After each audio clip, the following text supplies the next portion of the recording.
So welcome everyone to the panel. Thank you for joining us um, on this Wednesday night.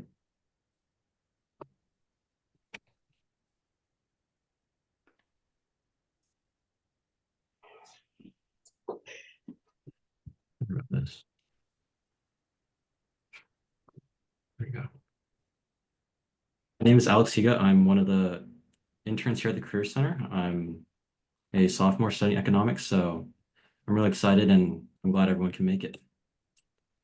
Here's our agenda for tonight. We're going to start with panel introductions, and then I'll moderate a panel discussion, ask them some questions, and then we'll open up the floor for some student Q&A. So if you see students, you guys have anything, just think about it.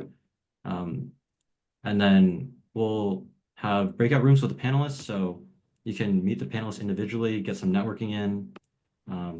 So ask some individual questions, and then we'll finish out with some closing remarks. So let's meet our panelists. Lucy, you can go first. Everyone, I'm Lucy Hogue. I'm the CEO and founder of Violet Labs. We are a software company, B2B SaaS, but my background is completely on the other side. It's on the deep tech hardware side. I studied aerospace engineering and spent most of my career building satellites, self-driving cars, autonomous vehicles of other sorts, and eventually got frustrated enough with the software that was available for hardware engineers.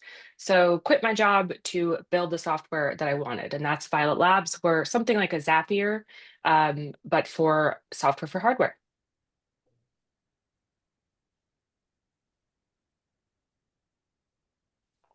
Am I next, Alex, I believe? You're next. Yeah, go ahead. Yes. Good evening, everyone. My name is Galen Williams. I'm the co-founder and CEO of Whisper Energy. Whisper is a sensor platform that detects the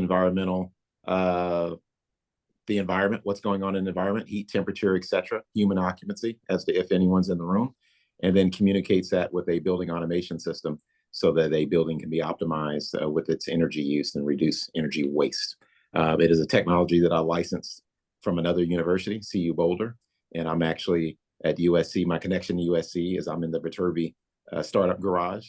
Yeah, and that's where my company is currently located in Marina Del Rey.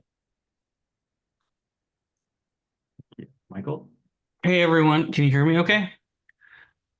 Yep. Hey, so my name's Michael. Let me start by saying I'm a double Trojan. I graduated 03 for undergrad and 05 grad school. My background has nothing to do with entrepreneurship or business. As I was telling Alex the other day, I'm not sure, I'm the type of person you want to talk to, but I would say I've had a very circular, confused path through life.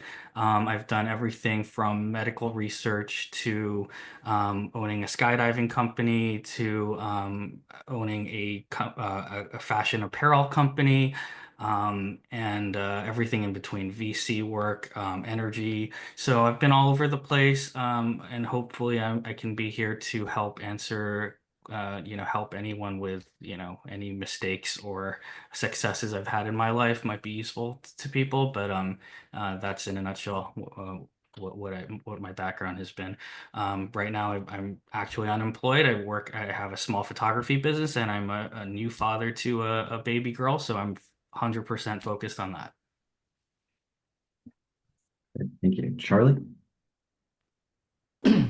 Hey guys, Charlie Geraci. I was at Ivy and Young here at USC and part of the capstone project process. A couple of friends and I started Prismia, which evolved many times over and is now an agentic user interface. So it's a no-code tool to allow users to build their own process, connect their data, and then utilize agentic AI tools because AI is how you raise in economies like the one we have right now. But yeah, very cool. Startups are extremely exciting, ups and downs, and happy to share advice. So thanks. Hi everyone, my name is Ashley Williams. I'm the CEO and founder of Razar. We are a content as a service platform and content marketplace where we vet and match content creators with brands, and we use AI to drive their content strategy as well as to see the performance and predict like accuracy of how the content will perform for the brands and the audiences that they're trying to reach within the demographics. I am originally from Michigan. I actually was a broadcast journalist before starting my company, Razar. I graduated from Annenberg in 2011.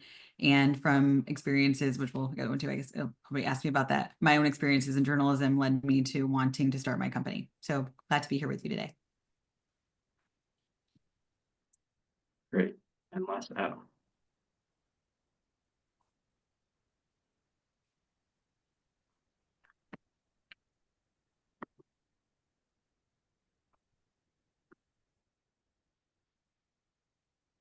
Adam? Okay, maybe he's having some technical difficulties. So we'll move on to our moderated questions. I'll lead some questions and then we'll have each of the panelists answer. So our first question is, what inspired you to start your business and choose to go down your own path rather than working at another company? And we'll start with Lucy again. Yeah. So my story is a fairly classic founder story. My business was basically born out of frustration at my current job. So I did the work at another company thing many times over, and loved it. Felt fortunate to have a really fun career and work on really cool stuff. But it got to the point where even though I loved the work at hand, it was getting less and less fun because the tools we had to do the job were so lacking. So in our field, software for hardware is pretty archaic. It tends to be like decades behind. And now hopefully that is going to be changing, but it just made it very clear that there was this huge frustration and, equally so a huge opportunity. So it became clear to me that YOLO, it was time to step out on my own. Interestingly, I was at Amazon at the time working on Project Kuiper, which is a satellite program. And one of the things they teach you in the very beginning, you have to learn a lot of the leadership principles. And one of Jeff Bezos's, regardless of what we think of Jeff now, I think when he started the company, he had these great things to say. And one of them was he started Amazon out of a regret minimization framework. And I fell in love with that. And as a result, it ended up, I quit working for him. But I just loved that. And so I try to think of that every day. So Galen here again. I will answer that question about what inspired me to be an entrepreneur. There were two paths. One was just circumstantial. The other was meeting opportunity and then choosing to embrace it. So in the first half of my career out of undergrad, I actually studied entrepreneurship. That was one of the first programs in the country at the time. And when I graduated, you didn't put entrepreneurship on your resume because no one would hire you. This is in Chicago years ago. People would assume that you would go and start your own business. And they were kind of right. So you didn't put it on there. You just put business major. So my first company, I had this great job, VP of business development, something like that. The company was that great. And I got fired, like all great entrepreneurs. You eventually get fired, actually. I didn't know it at the time. And a lot of the customers started asking for me. So I had to hang my own shingle. The company was going downhill. They were going bad. My old clients were asking for me. So I started the business, and I did that for 5 years as a sole proprietor. I did not know how to scale. I was offered money to scale. I had no idea how to do it. I turned it down. I knew I wanted to go to grad school, so I go to grad school. In grad school, I knew I wanted to do something entrepreneurial post-graduation. I ended up starting an angel network group called Hyde Park Angels. It is now people that have come through there have raised almost $3 billion since I started that as a student. I was the first executive director. Kind of got a reputation as a startup guy. So anytime my classmates or anybody that they knew had an idea for a startup, they would say, oh, go call up Galen and see what he thinks about it. So at the time I was working for a major investment bank. Someone came up to me about an angel investment that they had. And they said, we either need to keep putting more money into it and change direction or wind it down. Will you look at it? And 90 days later, I had a business plan. They turned it into a new company and they asked me to be the CEO. So that became my start. And I think I've been in about a half a dozen since then, either as co-founder, advisor, interim CEO, etc. I've been in startups ever since.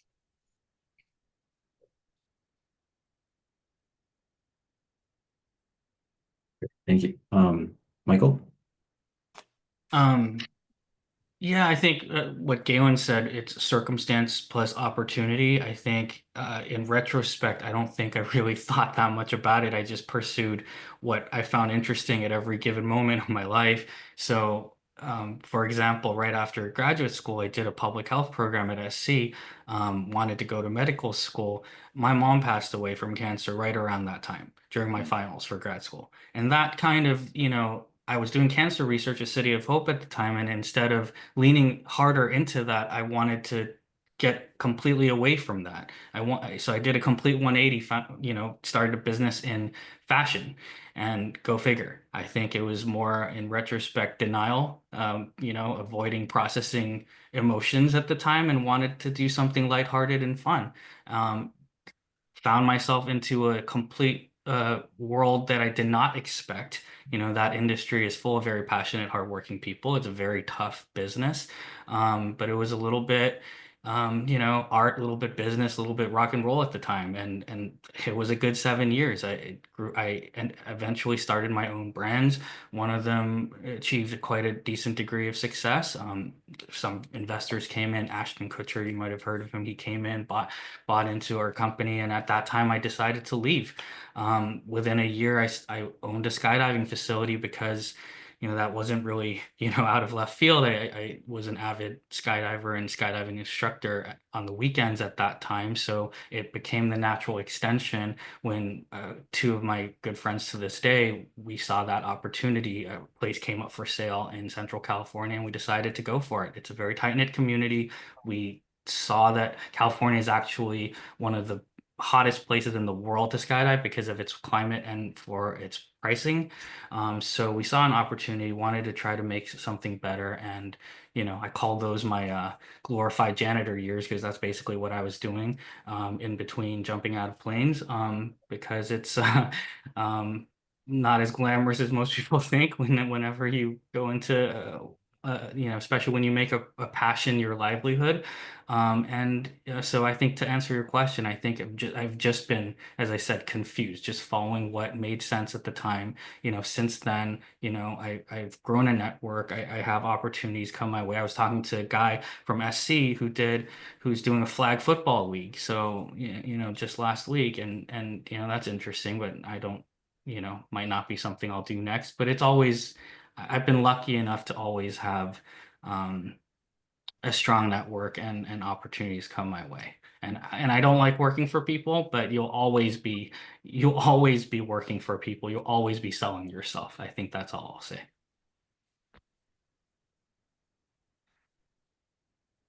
Thank you. Charlie? Yeah, I can say I think to be a startup founder, you have to partially be rational, partially be irrational. And when you kind of jump into this new environment, you're not really sure what to make of it. And I think it's a lesson that's ongoing. I think the best founders, have one foot in, one foot out. And then there's that moment where either your team or the environment or mentors, they kind of have that go, no go decision that, is what we're building unique, novel? Does it solve a real user problem and user pain? And is that pain, does it exist because other solutions haven't solved it? Or is this something that is, not yet challenged, not yet tackled? So there's a lot of, thinking and logic that goes into it, but at the same time, it's also, starting a startup is high risk. It's a form of gambling, some people say. And I think there's definitely the section of the brain that lets you jump into that is always unforgiving and unknowable. So I think being a founder is high risk, but also very rewarding.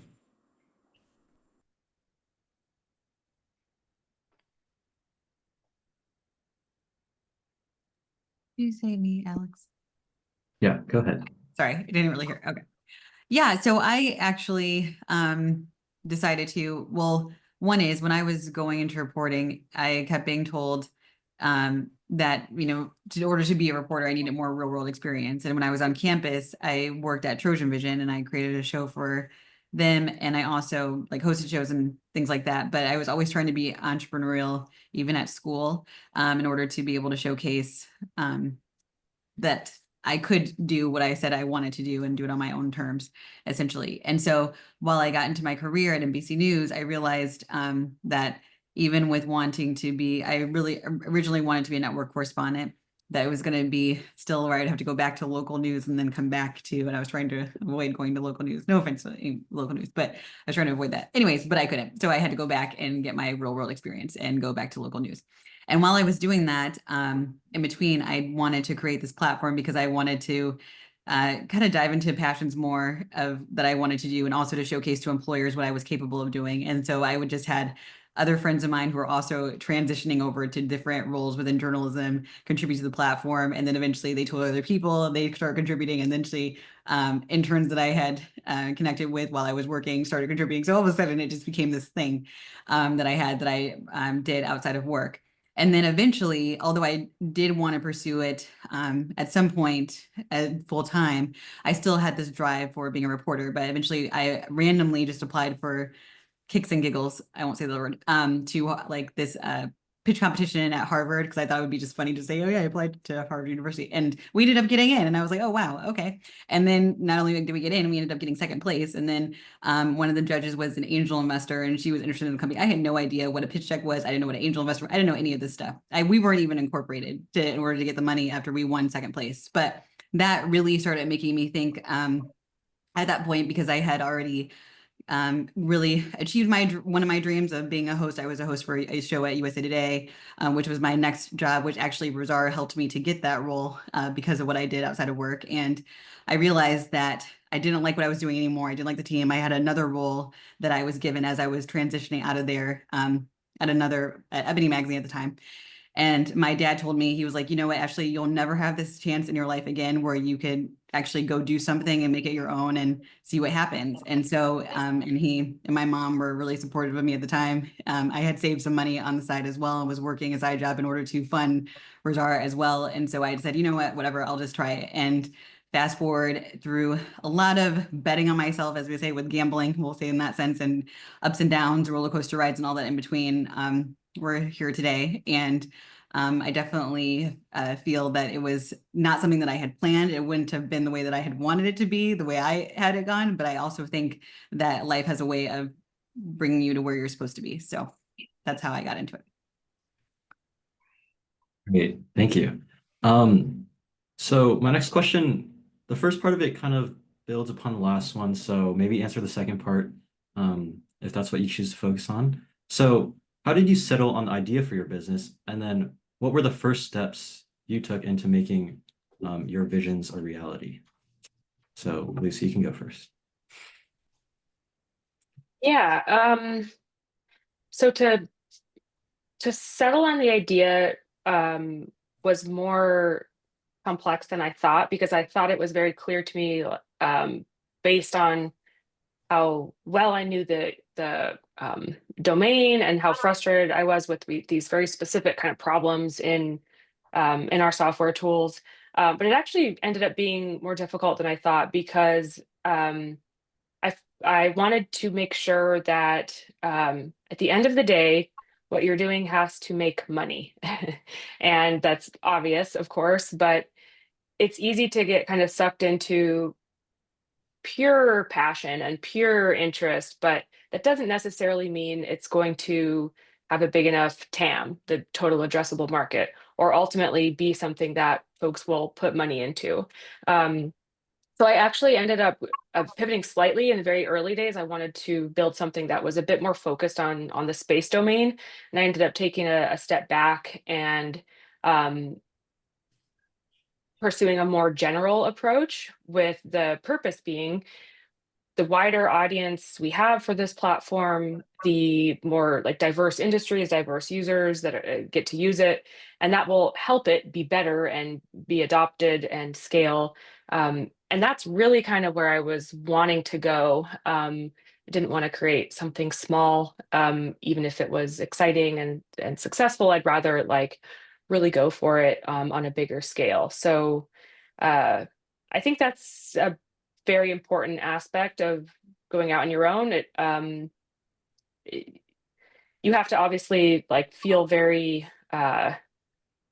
I hate to use the word passion again, but like you have to have that passion, but at the end of the day, you also have to be able to like justify it.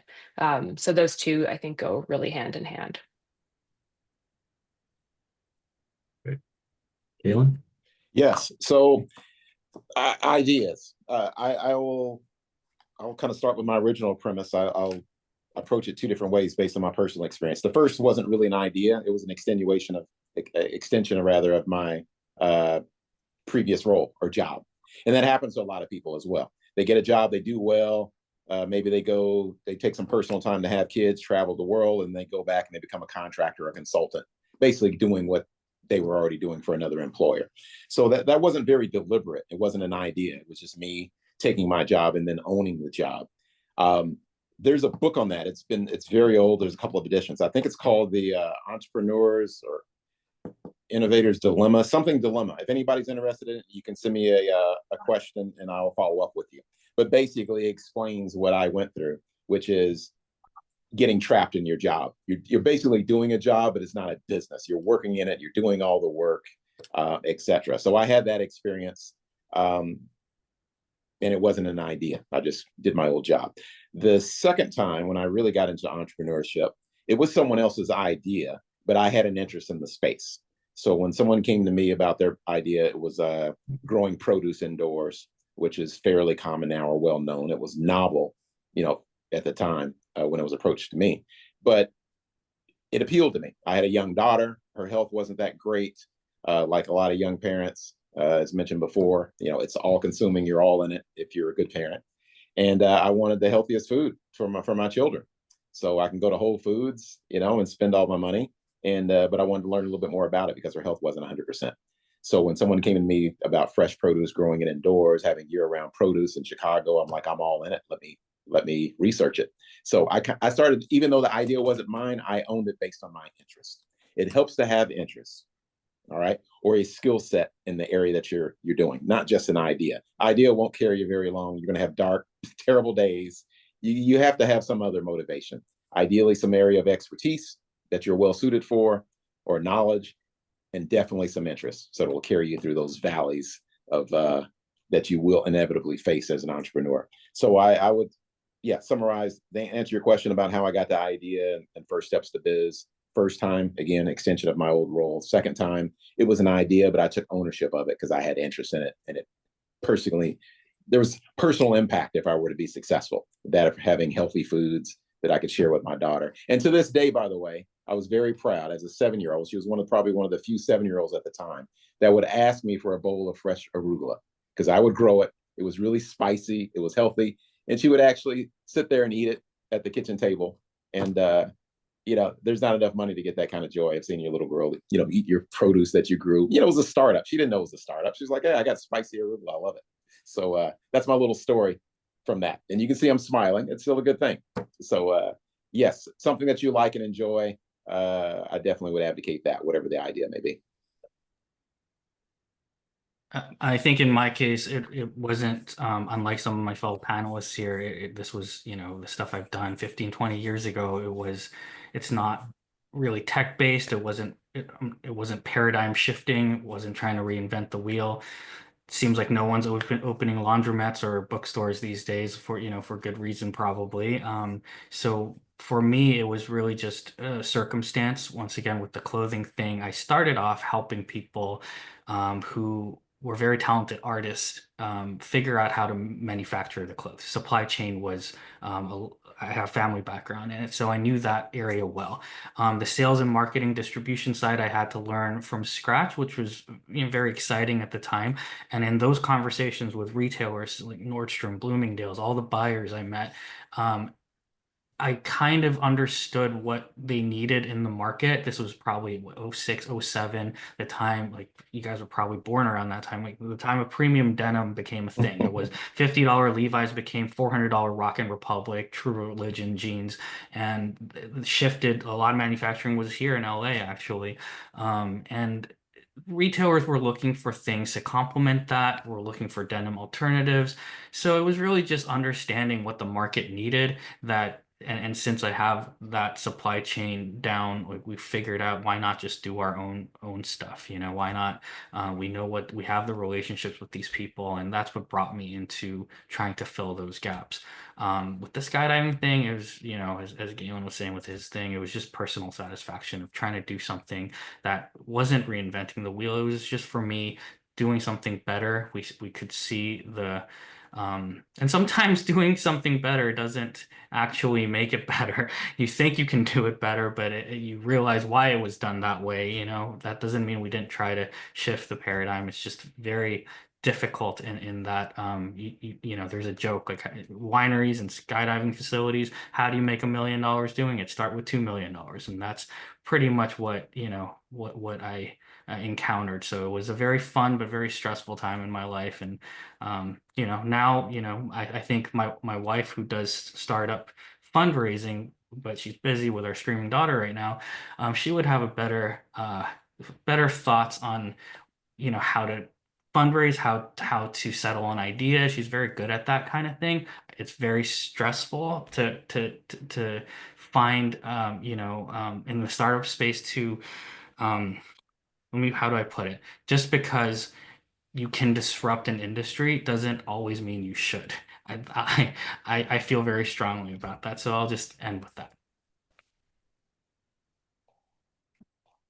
Yeah, I can definitely relate to a lot of what you guys are talking about.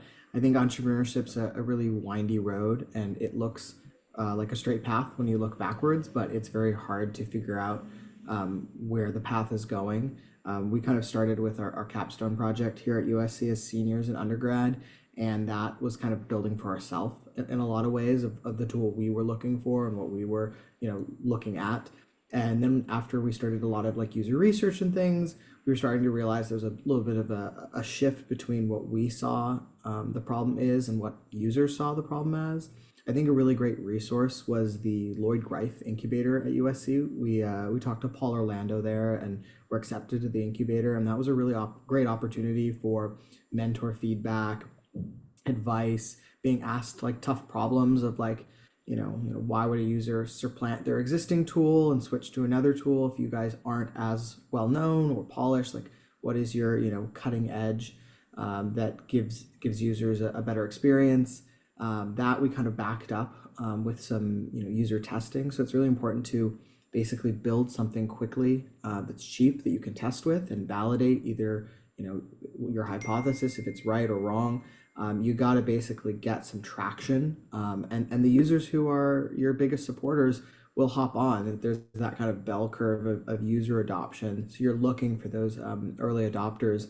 In a lot of ways, those users will help, be supporters and give you detailed feedback and let you into their process, and you can get your hands dirty in a way that you can't if you're just building for yourself.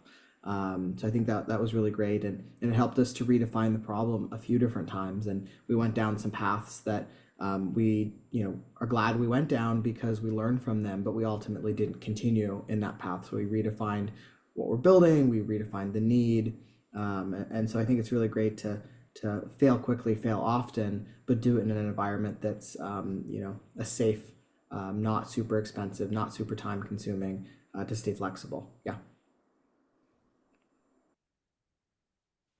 Yeah, I would say my reasoning for wanting to start Bazaar really was my own pain point of wanting to get more real world experience. And so I just created my own real world experience with my company.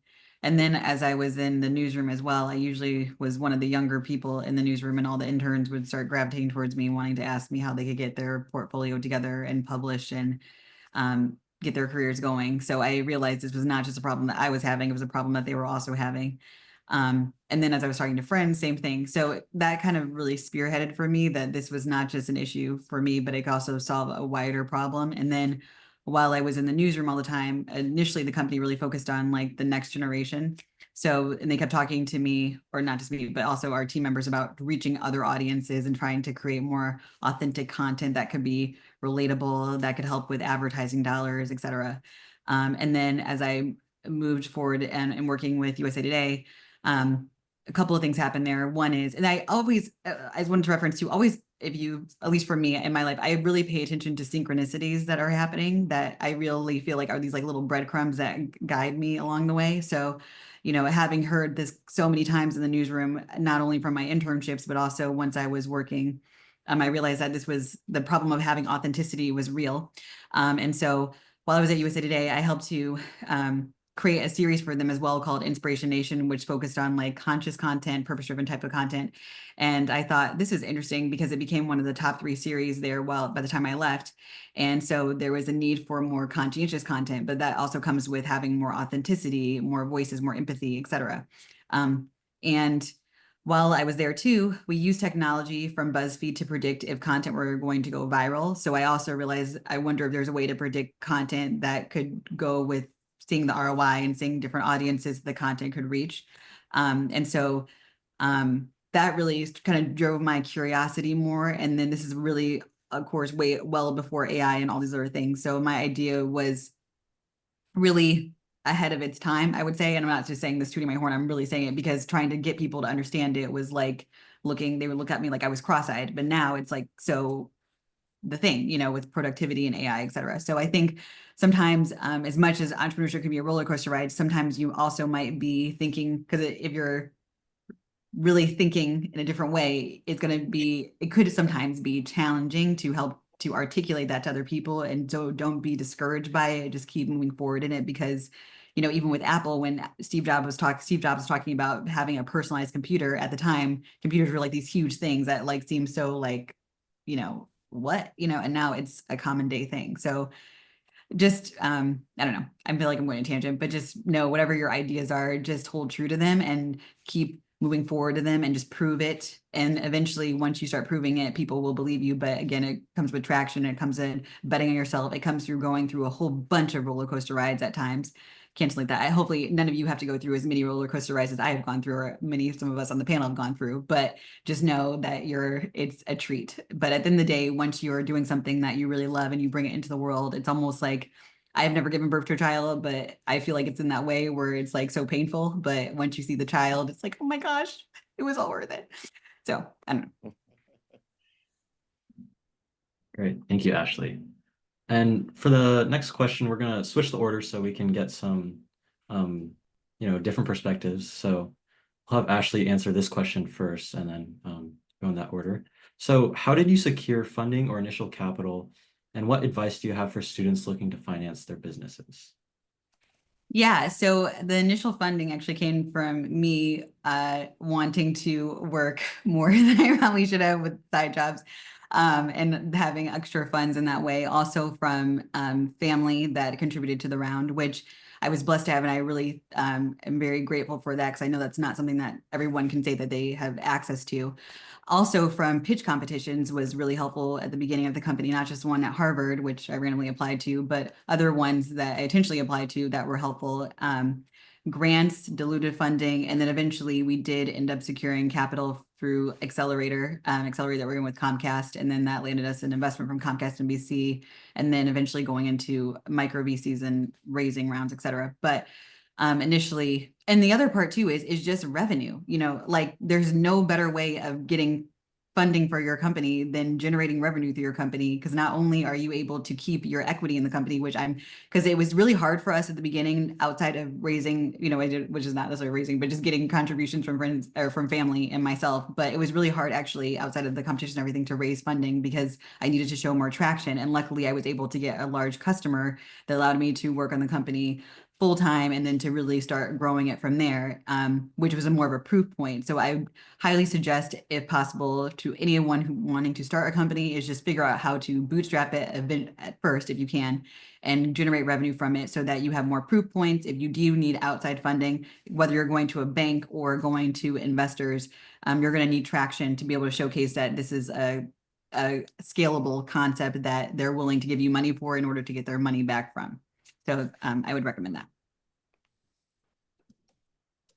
Charlie? Yeah, definitely the bootstrapping approach. That is the best way to do it. For us, we try to stay as lean as possible. Most of the team, including myself, was working at least part-time or full-time before we kind of got to that go no go decision of like, do we actually build this? So we were really lean for as long as possible. Again, also investors want to see traction. That's like the number one metric for them. That, you know, yes, your problem is valid, but like, is what you're building actually solving that problem? That's a whole nother ball game. So for us, also just chatting with investors and having relationships through network without asking for money is really good. One rule of thumb that we used a lot was if you ask for money, you get advice, and if you ask for advice, you oftentimes get money. And basically what that means is if you go into it in the context of we're looking for fundraising, you'll often hit a wall that investors, you know, put up quickly. But if you're just, you know, making a relationship, you're not asking for money, they'll give you really honest feedback on your pitch or on your product or how you're describing things. One investor basically told us that, you know, we're talking about from an engineering standpoint, you know, the important things to us, but the last little bit of that journey that we explain in our pitch deck is the most important part, and we should flip it and have the most important part, the cherry on top, be first. And so once we like flip that around and got to the exciting part as soon as possible, our deck really started to work more efficiently, and investors were, you know, really more excited rather than having to flip through the whole thing to get to the end, which was the exciting part. So there's little stuff that you know, as an engineer, I'm, you know, taught to do something one way and lead a narrative, and the investment world is sometimes completely flipped or a very different way. So getting advice before you know, jump into we're raising money is a really great way to approach that. I second or third the bootstrapping approach, 100%. Like, if I know it's a very privileged thing to say if you're able to do that, but it makes life much easier. It's not easy, but it you know, to answer to outside money can be very tricky, especially in today's world. It's very competitive. You know, you know, the money is very competitive. So if you want to have a clear shot at your goal, I really think, you know, do your best to find for fundraising. I think do your best to find people who will let you do your thing. You know, in the work I've done for venture capital, I know we bet on founders much more so than the idea itself. So I think you need that level of trust if you have to go get outside money. I've been lucky enough to not ever really need to do that. This energy company I'm involved with right now, based here in California, we're specifically not taking Wall Street money. We don't want to go that direction. We don't want to dilute, but yet we feel the need to scale. So I've been pushing for fundraising, but you know, even though I'm very against it, so I realize it's really a balance. In prior work, I mean, my clothing company, I had a partner with very deep pockets, so that was very helpful. But if I didn't, it would have been very, very difficult because, for example, people were not paying their bills.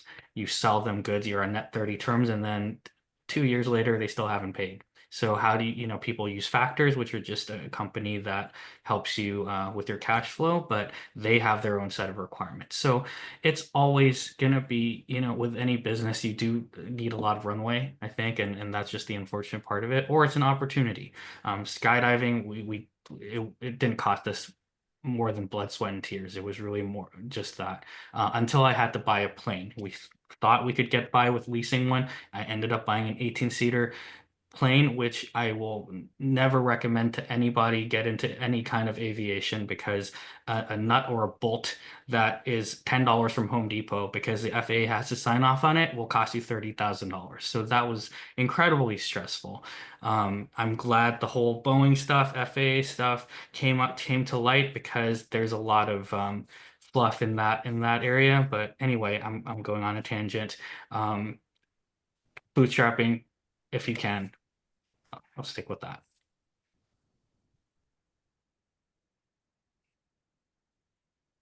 Am I next, Alex? Yes, go ahead, Yes. Gail. So I'll address customers is a priori. If you get a paying customer, that's great. That is money.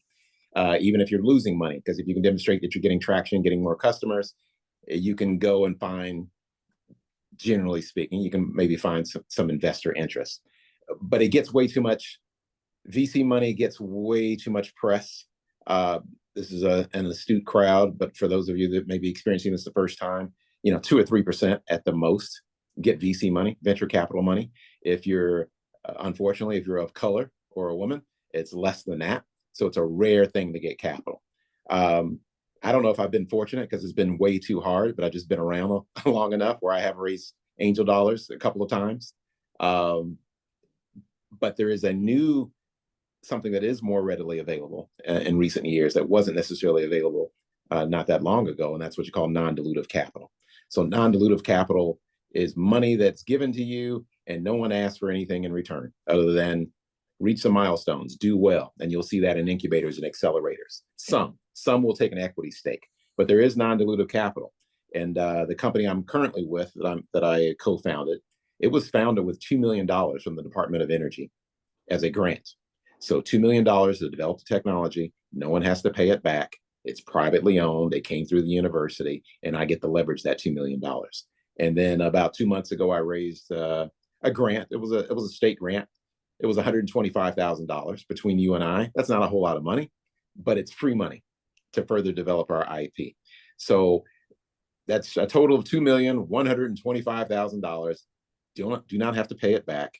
Didn't have to give anyone any equity, which accrues to me. So, and that is something that is more available in recent times than there has been in the past via universities, competitions, etc. They'll just award you 50 to 100. That's a great way to test your proof of concept once you've exhausted or to supplement your customer revenues or bootstrapping.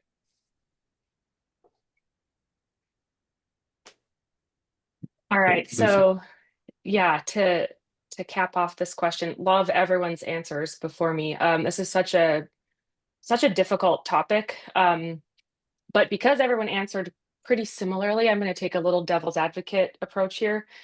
For sure, if you're able to, bootstrapping is great because you have that freedom. So I was, on the older side when I started my company, and was given the advice, have a year of salary if you're going to go and do this. And I think that is important, but that's not probably feasible for most of you. And so I'll talk about the VC side. So we did raise VC funds, and I do think there's a way it can be done which still gives you the freedom, and is frankly, in some cases, probably the best bet for you to actually get the growth you need. Like if you're building something that's maybe on the hardware side or deeper tech side, you just can't do it without a heavy influx of capital right away to give you that growth trajectory you need. So the advice I would give is to curate your network as much as you can. Man, networking is the worst. Like it feels so seedy. And if anyone else, I feel I'm kind of an introvert. It's pretty draining. But you never know who you're going to meet, what the connections will be, even, years later, like decades later, in my experience. But also be willing to give of yourself. You have to be very willing to help others and make intros. So that's definitely what helped us, is for sure organic network. And then going into raising, there's a couple things I feel really strongly about. One of them, probably the most important, which a couple of folks did talk about, or maybe not. I'm taking notes and maybe I'm just confusing them with my own comments, but you have to be super confident going in, obviously. Like you have to have so much confidence, some humility and authenticity. But you're not trying to sell to them. You don't want to like convince them to buy your thing you're selling. It's got to be the other way around. You want to build FOMO. It's about psychology of them thinking, wow, this train is leaving the station. I want to get on it. So if you can build up that attitude, you'll have a 180 different experience than if it's the other way around. So obviously that's hard to curate as well. But a good way to do it is through, if you can, get some traction with early customers who are like champions, whether or not they pay you, whatever. Obviously it's great if they pay you, but if they're a champion of what you're building, they will stick with you throughout. And that is like invaluable. So yeah, I think VC is difficult. We're actually trying to do a raise now. And like, if you had asked me a year ago to answer this question, I'd be like, fundraising is awesome. It's so much fun. I loved our first round, our seed round. We did great, but it got harder. And my answer this last time would have been like, this is the hardest thing I've ever done. And still today we're going back out. And I think it'll all go great, but like those peaks and valleys are super duper real. So yeah, be prepared for that.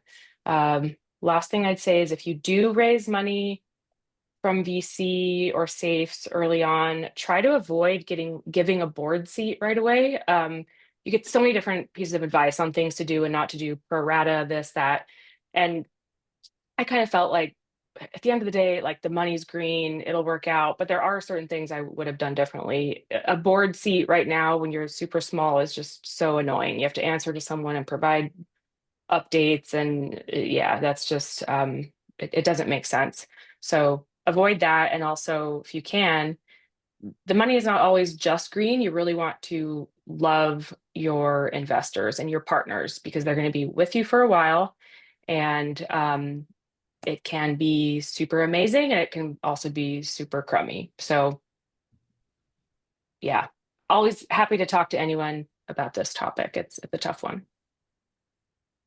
Great, thank you. So now we'll move on to the student Q&A portion. So if any students want to ask questions, just raise your hand, and if you have your camera on, you'll get priority.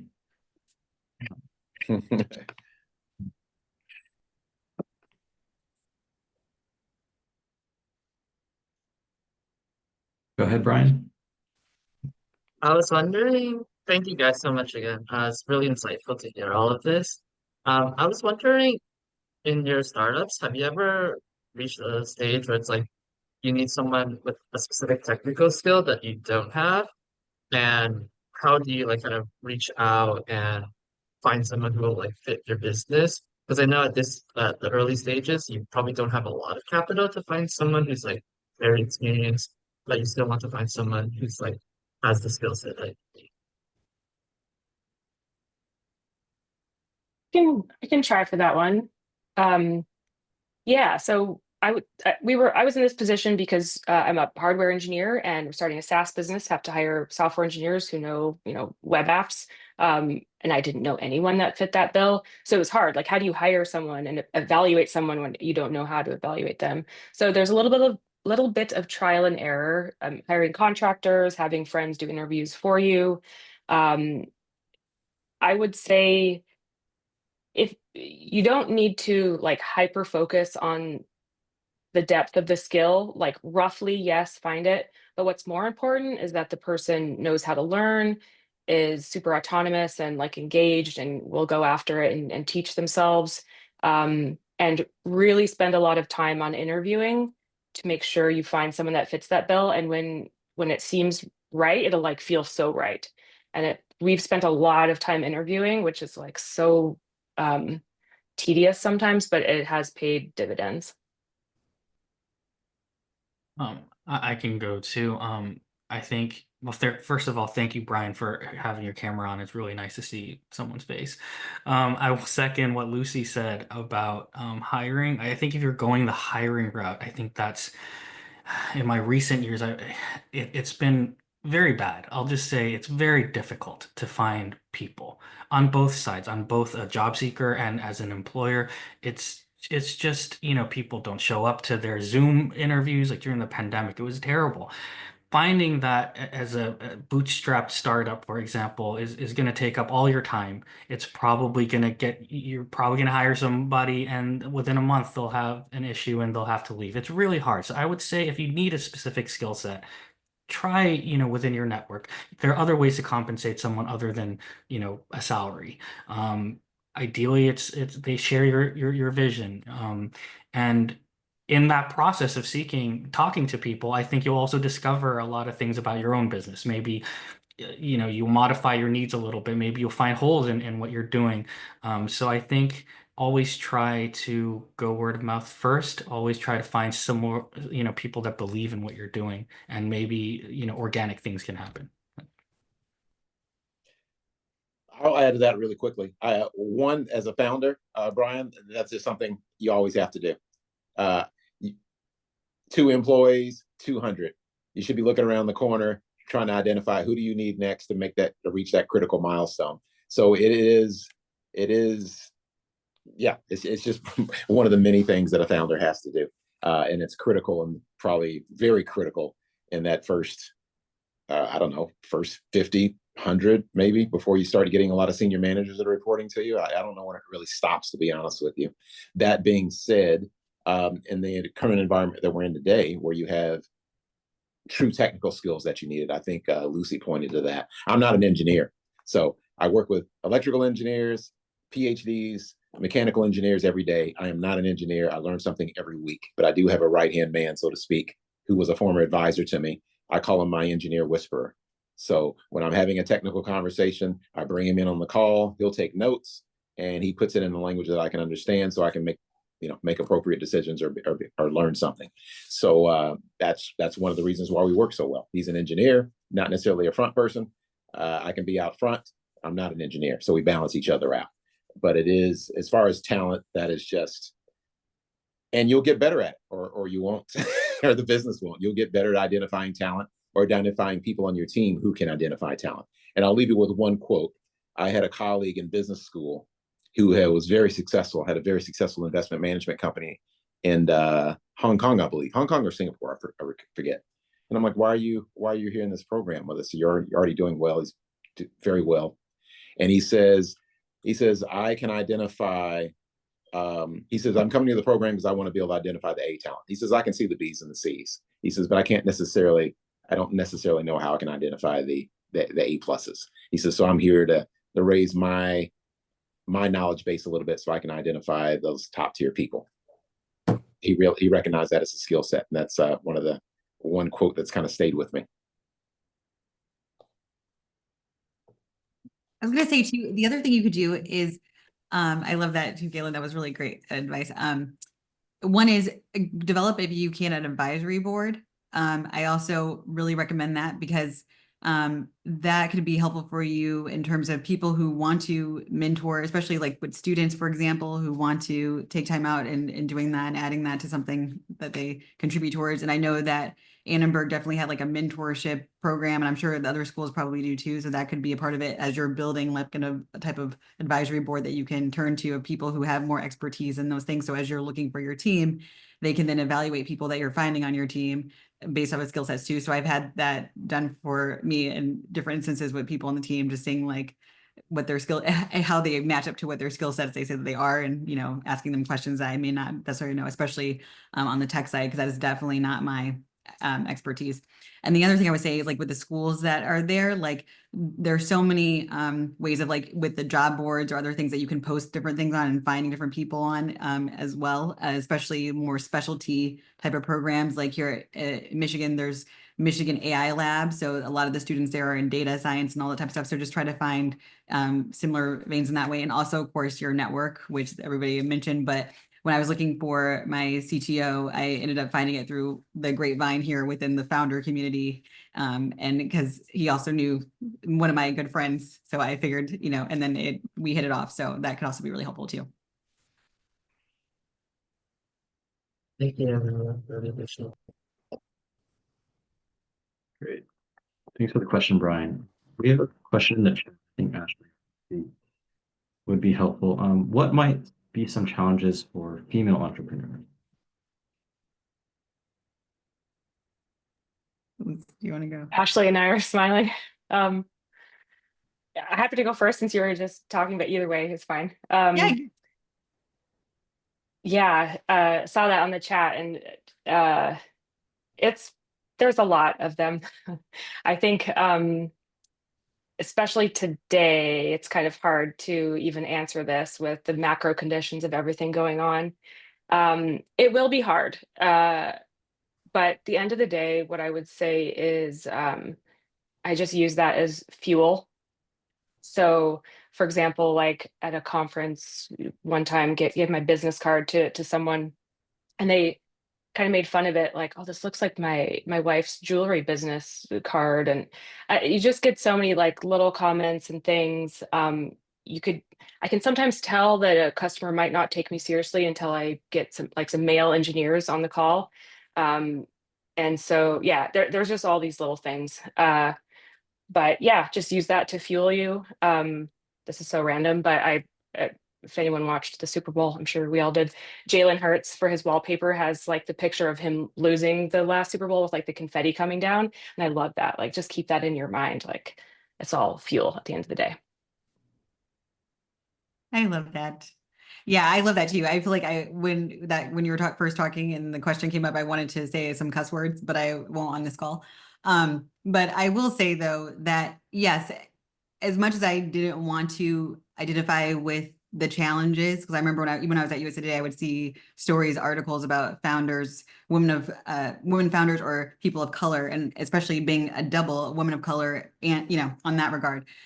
And so it does piss me off sometimes, especially when I'm in a meeting with someone or if I give someone a business card or if I tell them what I do and they're like, oh, so you're the founder? So like, who else helped you with starting the company? And granted, yes, I do have a CTO, but he will even tell you that he joined after the company was going, everything like that too. So it can be frustrating, but at the same time, I just make sure that I show up with my A game and I am very direct, articulate. I am very able to answer questions. I make sure that I know my numbers, all those different things that you need to know in order to really, whatever people's perceptions may be. And also too, if you happen to be attractive, no, that's another thing that, might be a little ding towards you as well. But I use all those things to just showcase that I don't care what people might think of, would have the stereotypical female founder, whatever else, entrepreneur, like I'm going to prove otherwise. And I'm going to prove it with how I develop my company and how I show up in the world. So I just feel like if you have that, don't let any of those other things get in the way. And anyone who wants to sidetrack you and making you think otherwise or whatever else, you don't want to work with them anyway. So just keep moving forward. And there are plenty of people in the world who do want to work with you, who do want to support you and applaud you for not going against whatever the stereotypes people want to put in our brains for being a woman and being an entrepreneur. Mic drop. Sorry. Okay. Thank you both.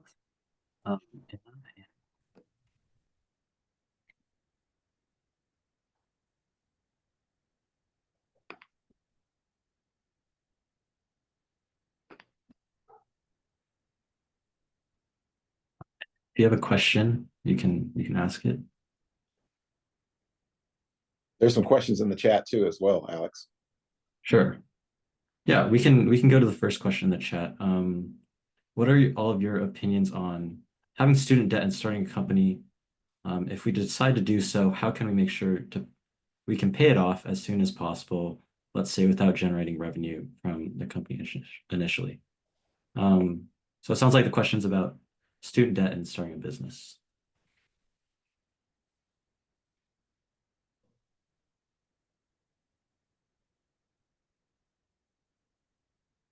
Well, I was going to say, go ahead, wait. Ashley. Wait, no, No. go ahead, Ashley. Okay.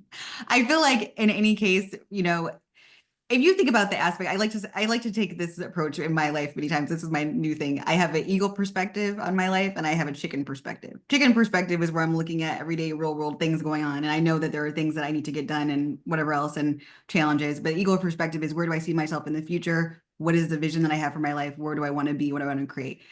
There will always be things that could deter you, like student debt or having a mortgage or whatever else that could be impediments towards or could possibly, you could say is an impediment towards moving forward with the company, or what are the opinions on that? So I think the key is to be strategic about it. Yes, with having a student loan, like I had student loans, you still have to pay on those, or, there was a certain point during the pandemic, which was great, where you could hold off on those. So I did that too. But at the same time, now that you can't, so being strategic about it, and also having more a methodical approach of, the key is if you're starting a company, you're starting the company to have a better life because you're trying to make more money in your life, right? You're trying to generate more for yourself. So even if you're saying without generating revenue, I think, and I know sometimes, again, we're talking about with tech companies, you might need more money up front to start the tech company, but figuring out if there are ways, even with that you can start making money off of your idea. So in my case, for example, our tech we're just now about to deploy, the technology of what we're building with the AI components next quarter or towards the end of this quarter. And so at the same time, I didn't have necessarily the resources to be able to build the tech company of what I needed to be. And gratefully, I'm glad of that too, because the concept had changed. So had I put all the money into it, it would have changed over time and whatever else. But my point is like, I had my back against the wall and I had to figure out, how can I make money from this company? I really believe if you sit down with yourself, you will figure out a way of what it is that you're doing with your company to be able to do it in a way where if you don't even have the tech or whatever that you need to build a company, you can figure out how to do it. Like, for example, you can start showcasing to potential customers the concept that you want to create with the company and how it will help them. You can get orders of people to give you orders up front, give you money for pilots up front, et cetera. So there are ways that you can be crafty and being able to still bring in money with the company at the same time of still having to be an adult and deal with, student loans or whatever else, and not let these things impede you. And I know it can be a lot to manage, but when you're starting a company or and even in life, there's always a lot to manage. So it's just, what hard do you want to choose? Do you want a hard where, I'm not saying, and not shunning anyone who has a 9 to 5 or any of those things, because that works for many people, that's fine. But it's just, choose your heart. There's always going to be different hards in life. So it's just figuring out, amidst those hards, how are you going to make it work for you based off of the life and the vision that you have for yourself as you come down towards being a chicken and having an eagle perspective at the same time. I hope I'm not going to tangent, but that's what I want to say. Okay. I'll pipe in on this real quickly. One, and I think Ashley is saying this, it's not always a binary decision. So I'd advocate to be careful with the framing of the either or. There's a lot of gray in life, and there's definitely some grays in entrepreneurship. That being said, if you have to work, you have debts, you got to pay some bills, maybe your family, your circumstance doesn't allow for you to just to go and not make money for 2 years, work in an adjacent space. Work in a space that's adjacent, maybe not a direct competitor, because then you can't do what you think you want to do, but stay in the field, stay active. You're going to learn something. You're going to be more valuable. And then plan your escape from the corporate machine if that's really what you want to do. But stay in the game. It's okay to make money. It's not a negative thing. But I wouldn't necessarily rush into, oh, I have student debt, so that means I got to go and start this life cycle, this habit trail, and I don't want to be insulting to anyone who's working big corporate or whatever. It's great if it works for you, but you do start a process, and it's hard to jump off because you get a good job and you start paying the bills, and next thing you know, you're buying the mortgage, and I gotta have 2 cars, and you never, it's harder and harder to do the entrepreneurship thing. So yeah, don't put yourself in false choices or binary choices. As opposed to either or. Explore the grays, and you can always work within the field and become more knowledgeable when you do come out and do something entrepreneurial. I was just gonna say, yeah, Galen's 100% right. It's the concept of the intrapreneur, not the entrepreneur, but the intrapreneur. While you're working at another company, you can be thinking about the project you want to start. You can chat with users. You can tinker around on stuff. You don't have to go full blown on a startup. And a mentor once told me that some of the best startups are the ones you don't start, because you validate it without jumping in and spending a bunch of money and time, and you figure out what you need to actually be working on, rather than going down a rabbit hole just because it's exciting for that first time. So I think it's a really great idea to work a job. That's what we've been doing, and then eventually when you can afford to, you come on full time, but you're not jumping ship before the ship's actually there.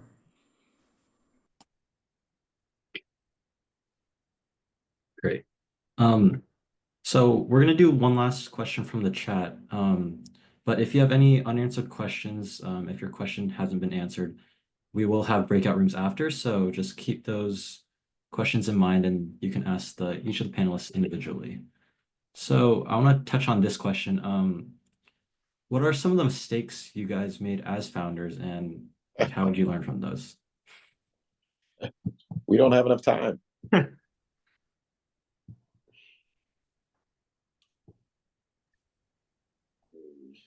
I mean, I'll give my 2 cents just from my experience. I think, for example, be careful with making your passion your livelihood, your business. You be very clear of what you're trying to accomplish, and everyone's different. Some people, that's all they drink and breathe, and that's all they want to do, and that's nothing wrong with that. But for me, I think it was genuinely it was just convoluted. I need compartmentalization in my life. I need balance in my life. So for me, it was trying to do too much because it's always going to be 10 times more work than you think it's going to be. And a lot of times, a tenth of the money financial reward that you think it's going to be, especially in the beginning. So passion can only get you so far.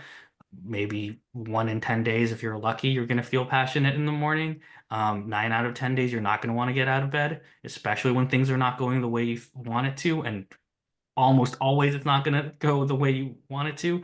I love seeing people, I don't mean to be negative, I love seeing people full of energy 2 months in, and then 6 months in, they run out of steam, they give up, they approach things the way they approach other areas in their life, and the only way to get out of that, I think, is just grit and perseverance, and that doesn't come overnight. That comes with building personal habits. That comes with discipline over time. And that's how, maybe you need to fail a few times. That's what that failure teaches you. They don't really mention that in books, but it teaches you some grit. It teaches you some thick skin. You don't grow that overnight. So, I think that's the key if you're doing your own thing, is realizing that 9 days out of 10, you're not going to want to do it. And you can't push a quit button and give a 2 week notice. It's a lot harder to get out of. So you need to be clear and you need to know yourself. So my 2 cents.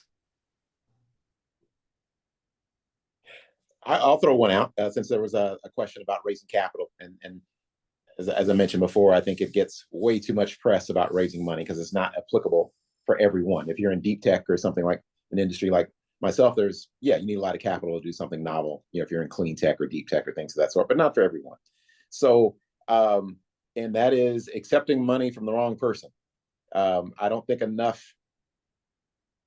that's given enough. People will offer you money, and not all money is good money. That's the way I would sum it up. They say it in finance or in the venture world, they call it smart money as opposed to other money's dumb. Money's money. You got to respect it regardless of who it's coming from. But some people, it comes with a few more strings. They may want you to hire their family members, or they're a little shady, or they expect that now, they have some kind of special relationship with you. I won't speak for the women, but I think there's another dimension there sometimes, but guys, it happens too for me. So yeah, not all money, just because it's money being offered doesn't mean you have to take it. The character of the person, it can change the power dynamic, and sometimes it's okay to say no. And if you got a good business and you have a good team, you can say no, and you'll get it from a customer, or you'll get it from someone else who's better. So judge the character of whoever you work with, regardless of how much money they're bringing to the table. I would say a mistake that I made that I'm really continuously working on is trusting myself and my intuition. I found that when you have an initial thought about something, at least for me, I'll say, when I have initial feeling about something, gut feeling, whatever else, that is the thing to go with instead of thinking and second guessing or wondering, all the type of stuff.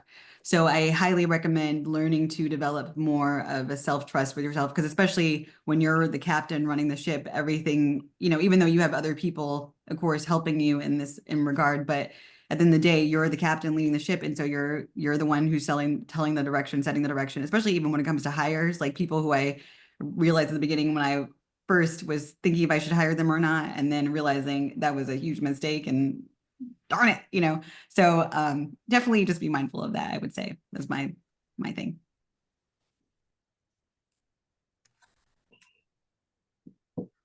Great.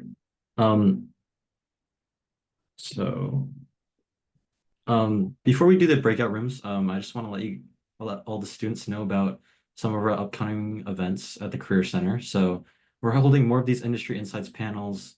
You can see the topics: robotics and animation, gaming,